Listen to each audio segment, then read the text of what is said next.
बहुत बहुत धन्यवाद नागमणि जी को।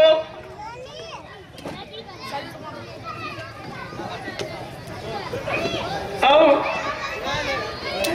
आप लोग यहाँ पर बैठे बहुत सारे महानुभावों का विचार सुना। मैंने इस कमेटी का नाम जिस समय अखिल भारतीय अंतरजातीय अंतरधर्मीय रखा तो सिर्फ नाम रखने में हमको अपने जीवन का 37 वर्ष लग गया। बचपन से ही मेरे अंदर सोच थी कि लोग बहुत अच्छा से बात करते हैं, बहुत अच्छे से साथ रहते हैं, मैयत पे जाना हो तो साथ जाते हैं, शादी में जाना हो तो साथ जाते हैं, जब कभी झगड़ा हो जाता है तो लोग जातों में बच जाते हैं। ये क्या विडंबना है इस देश की। मैंने बहुत से किताबों का अध्ययन किया। अपने दादाजी जिसे हम लोग बाबा कहते हैं, वो बहुत धार्मिक प्रवृत्ति के थे। उनके किताबों को हम पढ़ते थे तो मुझे लगा, और मैंने कई बार इस क्वेश्चन को आम लोगों के बीच भी रखा कि भाई जब आदि मानव था, लोग नंगे रहते थे, कपड़ा पहनने का भी ज्ञान नहीं था, खाना बनाने का ज्ञान नहीं था, अग्नि का ज्ञान नहीं था, तो लोग उस समय कौन जात थे और उस समय कोई जात थे तो इतनी जातियां बनी कैसे आखिर। कोई कहता है कर्म के अनुसार जात बना, कोई कहता है शरीर के अंदर 4 जात है, कोई कहता पहले 3 जात था अब 4 जात हो गया। कि हजारों हजार जात किसने बना दिया। मैंने जो अपना अध्ययन किया कि लगा कि स्वार्थ बस लोग टोलियां बना कर उसका एक जाति मोहर लगा दिया। कर्म तो बदल गया उन लोगों का। कल तक जो चमार थे आज स्कूल में मास्टर है, आज डीएम है, एसपी है। कल तक आज जो ब्राह्मण है वो चपरासी की नौकरी करते हैं, बहुत जगह भीख मांगते देखा जाता है, तो भी वो ब्राह्मण कहला रहे हैं। हमारे दादाजी का ससुराल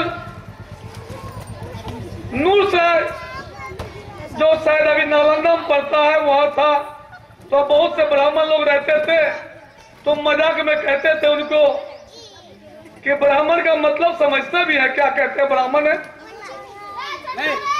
मैंने बड़ा का मतलब सुअर और मन का मतलब मन, मतलब जो सुअर का मन रखता है वही ब्राह्मण है।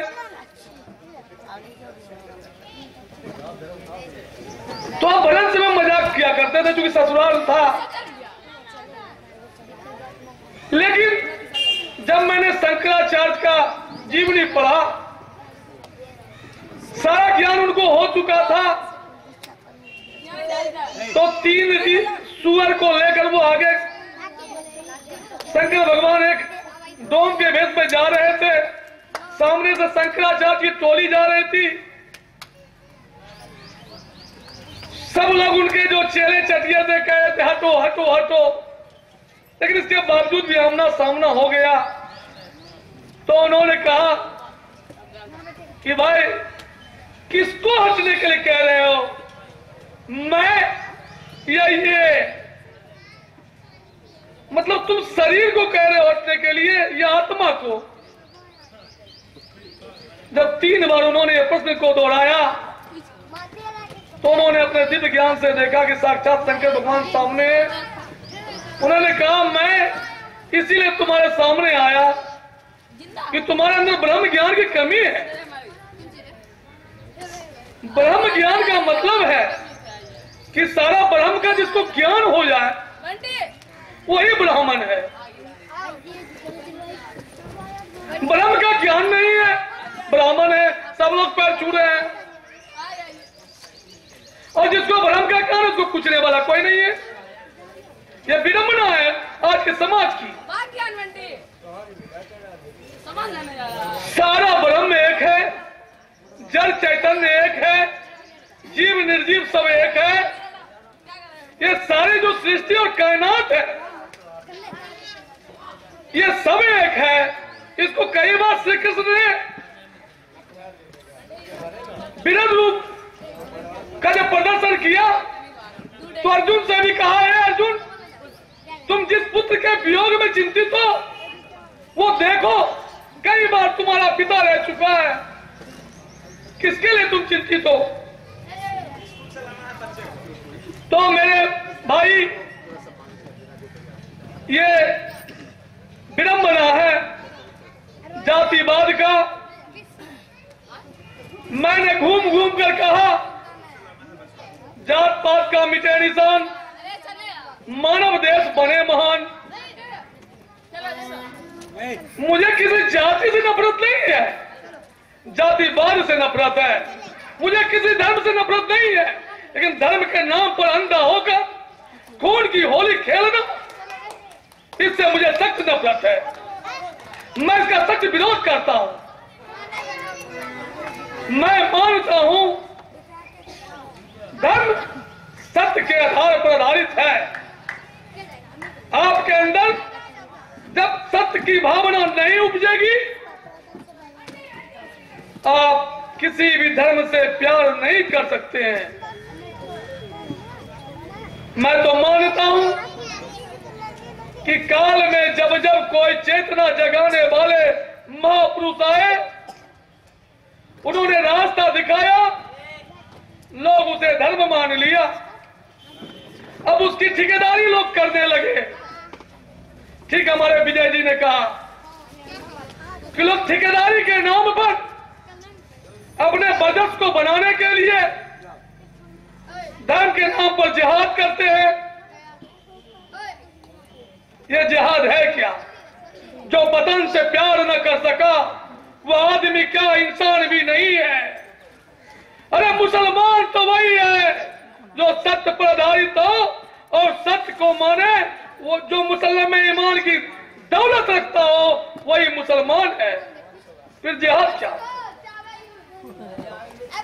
मेरे मित्रों, मेरे दोस्तों, मेरे भाइयों, जागो ए नौजवान, जागो। इस्लाम में भी कहा गया है कि जिस मानव को मैंने बनाया तो उसकी सेवा कर। सभी धर्म के लोगों ने भी कहा है। हिंदू धर्म में ब्रह्म ज्ञान के लिए बार बार महापुरुष लोग आए, लेकिन लोगों ने उसको अलग कर दिया। भगवान महावीर आए, जैन धर्म हो गया, जबकि उन्होंने नारा दिया अहिंसा परमो धर्म, लेकिन जैन धर्म हो गया। भगवान बुद्ध आए, जिन्होंने ब्रह्म का ज्ञान जगाया, बौद्धिस्ट हो गए। मारे विडंबना। हमारे गुरु नानक साहब, जिन्होंने उनके बारे में कहा गया कि जब एक समय कहीं पे वो लेटे हुए थे तो उधर से एक मौलवी आया और कहा है तुम किधर पैर करके सोया हुआ है? उधर तो मक्का मदीना है। बोला जिधर मक्का मदीना ने उधर मेरे पैर को घुरा दो। जिधर जिधर घुराया उधर मक्का मदीना नजर आया। मतलब कहने का मतलब क्या है कि सत्य ही धर्म है। अगर आप सत्यवादी नहीं है और आप कहते हैं मैं धार्मिक हूं, इसका मतलब आप पाखंड कर रहे हैं। मेरे दोस्तों, मेरे भाइयों, आप के सामने 13 वर्षों से मैं रोड पर यह लड़ाई लड़ रहा हूं कि जात पात का मिटे निशान, मानव मानव एक समान। हमारी कमेटी इस सभा के माध्यम से भारत सरकार से 4 मांगे करती है। पहली मांग है, जो भी लोग अंतरजातीय अंतरधर्मीय शादी किए हों, वैसे जोड़ों को सरकार 100% आरक्षण नौकरी में दे। मैं तो लिखने जा रहा हूं भारत के राष्ट्रपति को, प्रधानमंत्री को, सोनिया गांधी को कि आप अगर सही माने में देश में जात पात को खत्म करने के लिए चाहते हैं, आप इसको बढ़ावा देना चाहते हैं,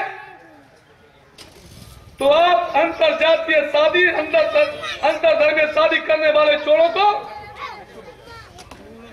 निश्चित रूप से नौकरी में 100% आरक्षण दें, ताकि मानवतावाद आए। आपको जो करोड़ों रुपये अरबों रुपये जो जातीय संघर्ष को खत्म करने में खर्च करने पड़ते हैं, वो पैसा आपको खर्च नहीं करना पड़ेगा। आपका अभी इस देश में बहुत बड़ा मुद्दा है एमसीसी। त्राईमाम है बिहार सरकार, इस देश के कई राज्य त्राईमाम है, और दूसरा तरफ आतंकवाद। कई लोग इस पर विश्लेषण कर चुके, हथियार से ये आंदोलन खत्म हो जाएगा, नहीं, इसके भी जड़ में है जातिवाद। मैं दावे के साथ कह सकता हूं भारत सरकार और राज्य सरकार को इस मंच से कि इसके अंदर भी है जातिवाद। आप जिस दिन बाद तक मैं जातिवाद का समूल नष्ट करने में अपनी शक्तियां लगा दोगे, एमसीसी खत्म हो जाएगा, आतंकवाद खत्म हो जाएगा।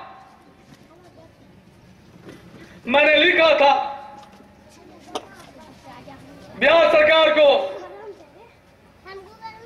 कि एमसीसी मूल रूप से 3 कारण से बहुत तेजी से फैल रहा है। पहला कारण है पुलिस विभाग में व्याप्त भ्रष्टाचार और न्यायपालिका में व्याप्त भ्रष्टाचार, और सबसे बड़ा मुद्दा है बेरोजगारी। जो लोग सुदूर देहात पहाड़ी क्षेत्र में रहते हैं, वो अनुसूचित जाति के हैं, निम्न जाति के हैं, उसका विकास नहीं हो रहा है, शैक्षणिक विकास नहीं हो रहा है, सरकार की सारी योजनाएं वहां पे फेल है, और जो अपने हक हकूक की लड़ाई लड़ना चाहते हैं तो किसी न किसी प्रकार उसको फंसा दिया जाता है। इसी कारण से वहां पे जातिवाद फैला। इसका एक उदाहरण मैं देना चाहता हूं जो प्रत्यक्ष कर देगा कि एमसीसी को जवाब देने के लिए रणबीर सेना पैदा हुई, और यह साबित हुआ कि रणबीर सेना में उच्च लोग हैं। मतलब क्या हुआ कि जातिवाद ने एमसीसी को पैदा किया, या जातिवाद ने रणबीर सेना को पैदा किया, धर्मांधता ने जिहाद को पैदा किया।